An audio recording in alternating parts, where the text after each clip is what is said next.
Welcome back to another episode of KPN Today with our State Senator Bruce Tarr. Hi, Bruce. How are you? Hi, I'm doing great, Heather. Thank you. How are you doing? I'm good. I'm very good. I think you just got something just landed on your desk that has to do with this housing issue that everyone is talking about. Tell us what's. Well, it did. I have correspondence in my hand from Governor Healy and Lieutenant Governor Driscoll, who are filing a housing bond bill. And just to put that into context, Heather, we do bond bills on different subjects: transportation, public safety, infrastructure, and they generally have a lifespan of 5 to 10 years. And what they do is authorize the administration to be able to borrow money through bonds for specific purposes. And it's important to understand that the authorizations that are contained in these bills don't require the administration to actually spend the money. They allow it to happen. So oftentimes there's authorizations that are contained in bond bills that never get used because over a period of time, the administration, for one reason or another, chooses not to borrow the funds for that purpose. And part of that is because in Massachusetts, we have a borrowing limit, and that was put into place in the late 80s, early 1990s, because our debt service was getting out of control. And so we have a debt cap. And in order to meet that debt cap, each administration has to put together a borrowing plan for every year that contains all of the borrowing that it's planning to do, and it has to be under the cap. So one part of that cap is clearly for housing, and this bond bill would be used to facilitate borrowing for a number of different things. It's over a $4 billion bond authorization, but again, remember, that spending could happen over a period of 5 to 10 years. But this one specifically is for housing, and it's been long awaited, actually. This has been in the works for quite a while. Folks have been waiting for it. Obviously, we know we have a huge housing problem in Massachusetts, and we have to explore every way we can to be able to try to address it while not overburdening our communities so that the communities can sustain the housing that might be built. And so out of all of the 4.12 or so billion dollars that are authorized in this bill, about $3.4 billion, which is about 80% of the authorizations, would go toward assisting low-income housing. And we know that's been a big issue, and that's definitely clearly the focus of this bill. But I would point out, Heather, when you look at a bond bill of this size, it touches many different areas. So for instance, our housing authorities have been struggling in Massachusetts to maintain the properties they already have. And they oftentimes will approach us in my office and Representative Ferrante's office and legislators across the state, and they'll present us with a list of things they need to do to be able to repair their properties as a result, oftentimes, of deferred maintenance that they couldn't afford in the beginning. So there's money for that. There's also money for housing production. And one thing, I had a conversation last week with some of the folks in Rockport that are working on the new Affordable Housing Trust Fund. And one of the things that we discussed was not only trying to assist folks of low income and folks even on the lower end of that low income spectrum, but also folks that are not low income, families that are working or want to come to Rockport, who are working families. And one of the important things in this bill is actually $100 million for the middle income housing fund. And that would be intended to help families that are earning as much as 120% of area median income. And that's very significant because usually when we talk about affordable housing and we talk about Chapter 40B, for instance, we're talking about housing that is for folks that are earning up to 80% of area median income. But the Affordable Housing Trust Fund, in this case, the Middle Income Housing Trust Fund, would be for 120%, so even over area median, which is still a need, and a need that we need to be able to meet in our communities so that we are addressing a wide spectrum of folks on the socioeconomic scale that we need to have complete communities. I want to go back to the $3.4 billion for low-income housing. I know this just landed on your desk, but when it says for low-income housing, what does that mean? To subsidize it, to build it? to what are we talking about there? So all of the above. There are tax credits that get used for this purpose quite effectively in many instances. Let me just give you an example of some, and I'm going to read directly from what I'm holding here. So $70 million is for the Facilities Consolidation Fund, which supports the development of housing for clients of the Department of Mental Health and the Department of Developmental Services. So a very specific population that oftentimes has a hard time accessing appropriate housing. Housing for folks with disabilities. There's $55 million authorization here for those folks who are not clients of the Department of Mental Health or the Department of Developmental Services, but still need housing. $60 million for something that I'm particularly a strong proponent of for the Mass Rehabilitation Commission home modification program. And Mass Rehab seeks to enable folks that have a variety of challenges be able to go to work.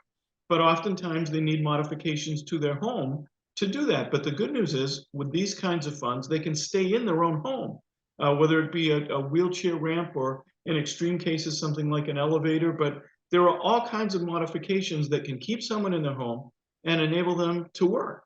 And so there's $60 million of authorizations in the bill for that. And the list goes on and on and on. The middle income housing fund that I talked about is authorized at $100 million in this bill. And the Affordable Housing Trust Fund has a $50 million authorization that, again, could help first-time home buyers in communities that have affordable housing trusts. So this is really what we would call an omnibus bill, in that it touches on a lot of different areas. And it is certainly something that's urgently needed. Now, clearly, the House and the Senate are going to have opinions about this, and this bill won't pass the way that it's been filed. And so we will begin digesting it, and it will begin moving through the legislative process. But again, it's something that has been long awaited. It's something that's very much needed. And we just need to make sure that we maximize the benefit of these pieces of legislation for the folks that need it all across the state.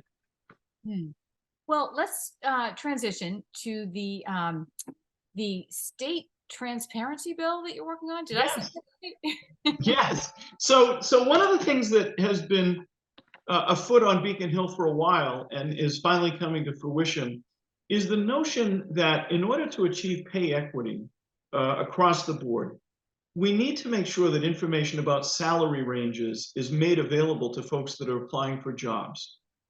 It has been demonstrated over the last few years that oftentimes not having that information be transparent can lead to inequity by gender, by race, by geographic location.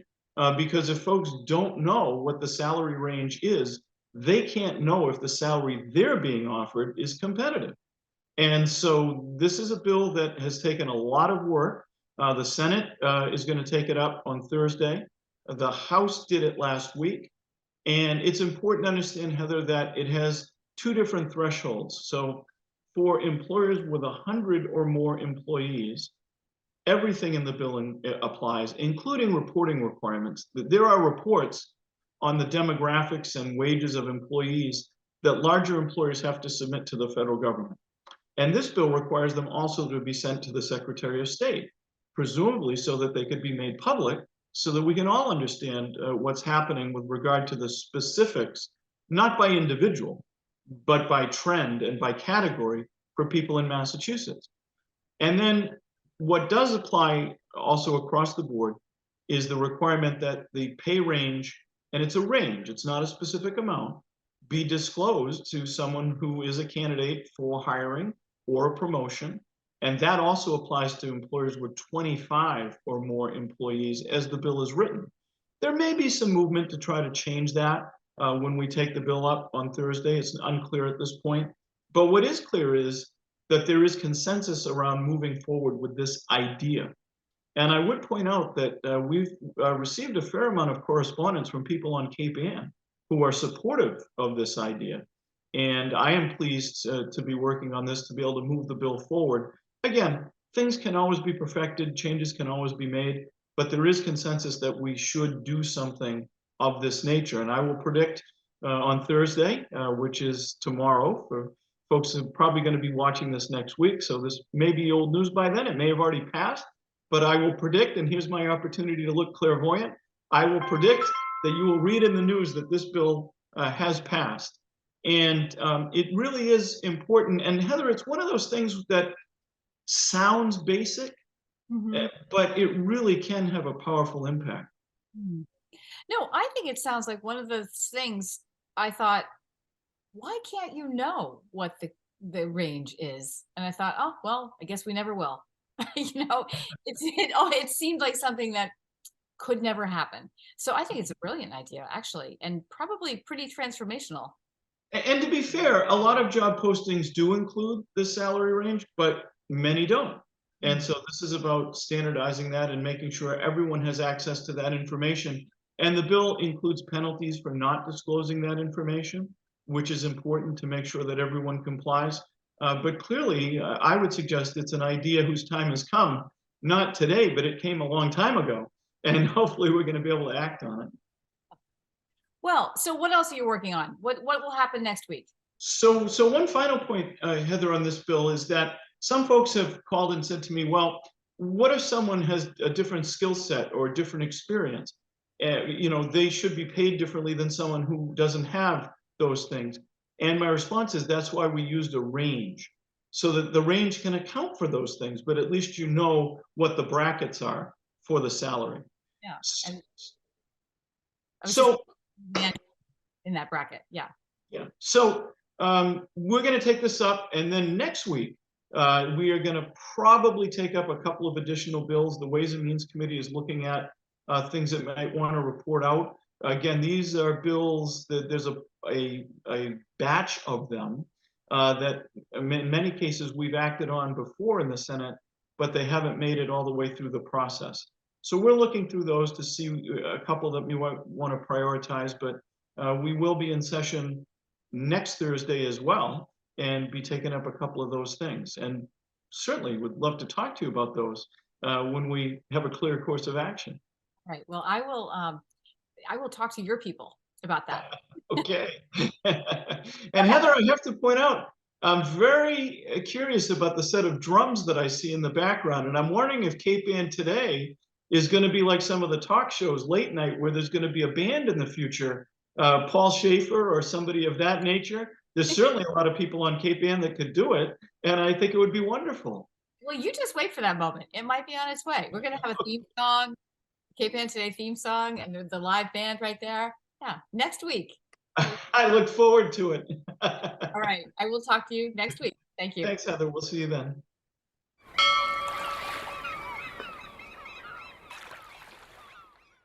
Interested in a sponsorship? Email sponsor@1623studios.org to learn more.